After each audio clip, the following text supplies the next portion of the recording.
Hello and welcome back to the Honor of Spain and to another edition of Smackdown Out of 10. Survivor Series takes place Saturday, which means it's almost time for the annual Wargames match. However, the traditional Survivor Series elimination match made a return on Friday when Solo Sikoa and his MFTs took on Sami Zayn, Shinsuke Nakamura, Rey Fenix and MCMG. So yeah, a lot going on, and we started things off with a Wargames preview before LA Knight was told backstage that he would be facing a mystery opponent in the last time as now tournament due to Sheamus being injured.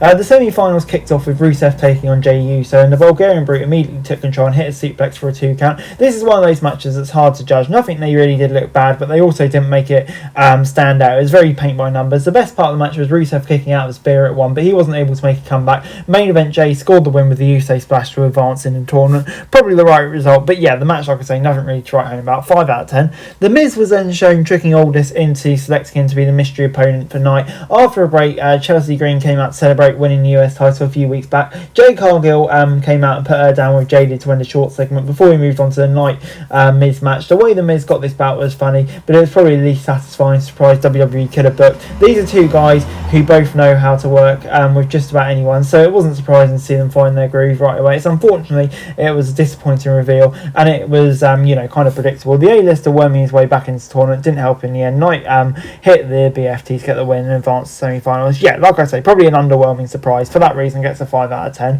Asuka and Charlotte then met for a singles match to determine which women would have the advantage at Wargames. Long-time rivals took their time, seized each other up a bit before wrestling each other down to the mat. The Empress of Tomorrow took control as the show went to break. The two teams have worked well together, and this was no exception. It won't end up being one of their top matches, but definitely a step up from the 2 bouts that came all for it on the show. Asuka accidentally missed a crew member instead of Flair, and this led to her getting the pin on to get the advantage for her team. 6 out of 10. This week's main event was that 10-man Survivor Series elimination match that I talked about earlier. It took longer than expected for the first elimination to happen, and having it to be the bigger powerhouse on the EMFT side was surprising. After a few eliminations, it came down to Zayn being alone against Tala, Tama and Solo. From that point, it's pretty much one-sided. Zayn tried his best, but 3 opponents were too much for him and managed to eliminate Tama and Tala before Sikoa finally got the Samoan spike. Yeah, I mean, it's kind of the way we expected it to go. Good win for the MFTs, and I think, yeah, they can build on it from that without really damaging the babyface side. 6 out of 10. And overall, SmackDown this week gets a 5 out of 10. I thought it managed to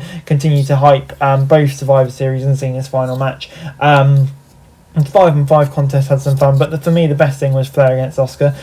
Survivor Series doesn't really seem to be groundbreaking, so let's hope the company really has a surprise in store. Hey guys, that's it for this video. Thanks very much for watching. Remember to like, share, subscribe, follow us on our socials, link in the description below for daily wrestling news, meme and content. Subscribe to our other channels on screen right now, that'd be greatly appreciated. Thanks very much for watching. Peace out.